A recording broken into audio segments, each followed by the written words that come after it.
This year, Angel Reese is starting to deal with double teams, blitz, traps, zones, anything to knock her off her block. But let's take a look at a couple examples. This is the first one. She has a post up. It looks like the other team is in a zone.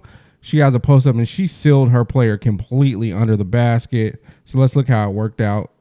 As soon as she gets the ball, the double team comes, which clearly the zone is meant to stop her because nobody in a zone is taught to leave this whole side of the arena open. But the double team comes and Angel makes the right play. And this is one of the reasons why we've seen her turnover numbers go up, because now she's facing new type of defense and she's learning to make the right decisions. But we've seen a good job of it happen this game. She's going to hit it, swing it to RB, Rachel Banham, talking too fast. And perfect pass, perfect offensive play. There's nothing wrong here, but the shot just doesn't go in. But that shows you the attention to detail that the coaches are now throwing at Angel, because they'll do anything to make sure she doesn't get the ball that close to the rim with the smaller defender on her, because that's when she goes to work. So as you see right here, it worked out for the Sky as far as the play style, just a missed shot that happens. Here's the next possession. They kind of cut it off, but Angel set a screen. And Alyssa Smith hedged. I think she hedged really hard because she's up here in a terrible position against Slew, which has the second defender. She's actually blocking the second defender from even getting close to Slew. But here goes Angel now in a one-on-one. This is what they wanted to avoid, Angel being in a one-on-one situation. She's in a one-on-one, but that person has to completely commit now to the jump shooter, which is going to leave Angel Reese open under the basket, which makes Zaza dive down way further than you really want to. If the pass did come to Angel, she's going to be able to get the ball and go here to 11. Why am I drawing a blank? Here to Kia Nurse. Or if Arike drops down to Kia Nurse, then double A is open. Just a bunch of options. So if she got the ball there, then she would have all these options on the weak side. But she just draws so much attention. But the play, shooter decides to take the shot instead, which was fine because Alyssa Smith had to run back and recover on Angel, even though that strong side defense was already down there on Angel. You see it? She's already down there on Angel. But Alyssa Smith knows what their coaching made sure that, hey, we're not letting Angel get easy looks, nothing open. So she's sprinting back. Instead of rotating out here to the shooter, she just fully dives to Angel. Right? And that leaves the shooter with enough time to get a clean look, wide open jump shot. I don't even know. It didn't go in again. But you're seeing the gravity and what Angel Reese is making now, teams now do as far as concepts of defense and what they want to stop when it comes to Angel Reese. So here she goes again. It looks like they're maybe in a man. It looks like they're in a man. It looks like she's about to set a screen for double A. She drags down Arike, who, because she double A is going to get right past Alyssa Smith. So, but she drug down the quicker defender in Arike. And now what happens is, now look at this. Dejanay Carrington has to completely leave the corner open to come help on Angel because they don't want her to get the ball in the paint. That's what they're trying to stop. So now look, we have Alyssa Smith is running back. We got another player, not sure who that is, with their foot in the paint. Dejanay has fully committed herself to being in the paint and leaving her player wide open in the corner. And also there's somebody wide open on the top wing. And that's because their system is to stop Angel Reese. And now look, Angel got even deeper. Now those three defenders have gone even deeper into guarding her deeper into the paint. All of them have 2 feet in the paint, which means this side is wide open because how much attention Angel draws. She doesn't get the ball, but again, she's gathered the whole defense to focus on her. Now we got a shooter wide open. If Kia Nurse felt the closeout was coming too soon, guess what's in the corner? Another shooter in the corner. But Kia Nurse was in rhythm, plenty of space. She doesn't even see the defender. Easy jumper. So Angel Reese diving so hard on that pick and roll created 2 wide open shots on the weak side of the defense. Here we are again. Angel's coming to set a screen, slips it. She didn't even make a lot of contact. Slips it. If Sloot hit the bounce pass, not in between, but past the defender, both the defender's feet, she could hit the bounce pass and hit Angel on the roll right there. right? That's something they're going to get better with time and chemistry. But that's an easy bounce pass on the floor to Angel. But it didn't come. But now Angel has done what? Drawn to defender. She came from the helper side.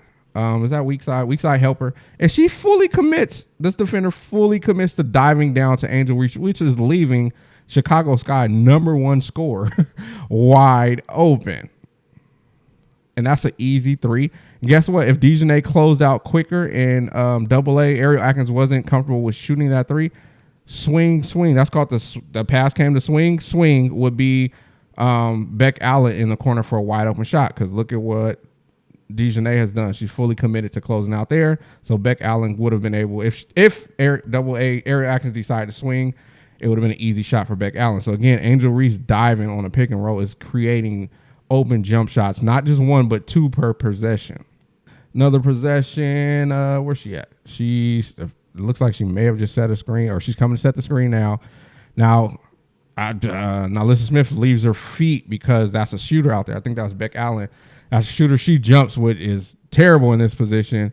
Angel has a bit of a step on the other defender out there, and she's just going to look like she's driving straight, which drew, I forget her name. The player in the green shoes, she drew her all the way over in the middle of their zone, which now leaves a shooter open, easy shot. So that's just more of the gravity. Like, they did not want Angel to go downhill. Let's see if I could. They don't want her. Look, she has the ball here, a lot of space. If she's going straight, look, she can go straight. So what do they have to do? Close it off. So now defenders, look what she did. She drew the defense all the way to her. Now she has a shooter wide open. Jump shot, cash money rules the world. Boom. Now this possession, she's starting under the basket with 1 defender on her. But, oh, yeah, I like this one. So Sloot has the 1-on-1, and she makes a nice little, I think that was an in and out. And she gets a little bit of it's not even a step. She just has more momentum going downhill than the defender. So she has the opportunity to get a bucket. But again, they are taught not to leave Angel. It's clear as day. No help comes. The help should have came from Nalisa Smith. She should have just went over there and helped on the drive, but she knew not to leave Angel. And Sleuth gets the easy layup. Again, I don't know what action was before this, but Angel is wide open. The Dallas Wings' biggest fear is Angel wide open, going downhill. So the basket, she has her hands up. It will be a tough pass, but the defense has to think this pass is about to come. That would have been a tough pass to go through 2 people to get it to Angel, but the defense is not thinking that. They're thinking, let's recover. So Smith comes back and cuts it off, stops Angel. And again, Vandersloot gets a step on this defender. Again, it's a full step. So that means when it's time for me to rise and go on a layup, I have you beat. And so she's going to do just that. Nalissa Smith, if you can see it, can we go back a little? Did I go back too far? Nalissa Smith makes a head shake towards the deep. Look at that, a head shake because she wasn't going to leave Angel, because if she left Angel, Courtney was going to be able to drop it off easy to her, and Angel was going to attack the basket or attack Nalissa Smith's body. So here we are coming off a pick and roll again with Ariel Atkins. This could be a pass. It looks like there's 2 hands there that might deflect the pass directly to Angel, but look how deep Nalissa Smith has to drop down to cut off. And again, she was guarding the picker, and she's dropped down that far, but keeping her head towards the ball because, again, they're avoiding Angel Reese getting any action going to the basket. It gets swung to Vandersloot, and look how far Dejanay is. Dejanay was about to be in the paint to help stop Angel Reese, which leaves Vandersloot wide open for a catch. And while you're recovering, either a shot fake or just a catch and drive will have the defender on skates and out of the play, and that's what happens here.